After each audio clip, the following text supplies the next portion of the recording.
কাশ্মীরে সন্ত্রাসী হামলার জেরে ভারত পাকিস্তান সম্পর্কে ফের উত্তেজনা দেখা দিয়েছে।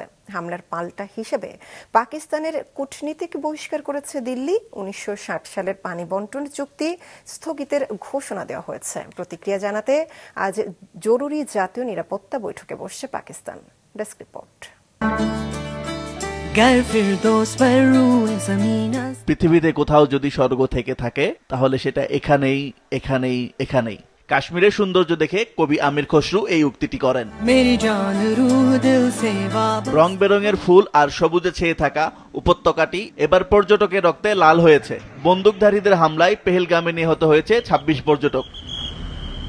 এই হামলার জেরে পাকিস্তানের কূটনীতিক বহিষ্কার করেছে ভারতের পররাষ্ট্র দপ্তর। ফিরে যাওয়ার জন্য 7 দিনের সময়ও বেঁধে দিয়েছে। এছাড়া দেশটিতে অবস্থান করা পাকিস্তানিদের সার্ক ভিসা বাতিল করে 48 ঘন্টার মধ্যে চলে যেতে বলা হয়েছে। বুধবার প্রধানমন্ত্রী নরেন্দ্র মোদী নিরাপত্তা সংশ্লিষ্ট এক বৈঠকে এসব সিদ্ধান্ত নেন। এছাড়া পাঞ্জাবের আট্টারি ওয়াঘা সীমান্ত ক্রসিং অনির্দিষ্টকালের জন্য বন্ধ, সিন্ধু নদের পানি বন্টন চুক্তি স্থগিত করারও ঘোষণা দেওয়া হয়। The Defence, Military, Naval and Air Advisors in the Pakistani High Commission in New Delhi are declared persona non grata. They have a week to leave India. India will be withdrawing its own Defence, Navy and Air Advisors from the Indian High Commission in Islamabad. These posts in the respective High Commissions are deemed annulled. 5 support staff of the service advisors will also be withdrawn from both High Commissions. Bharat সরকারের দাবি হামলায় পাকিস্তান ভিত্তিক জঙ্গি সংগঠন লস্কর-ই-তাইয়েবা জড়িত।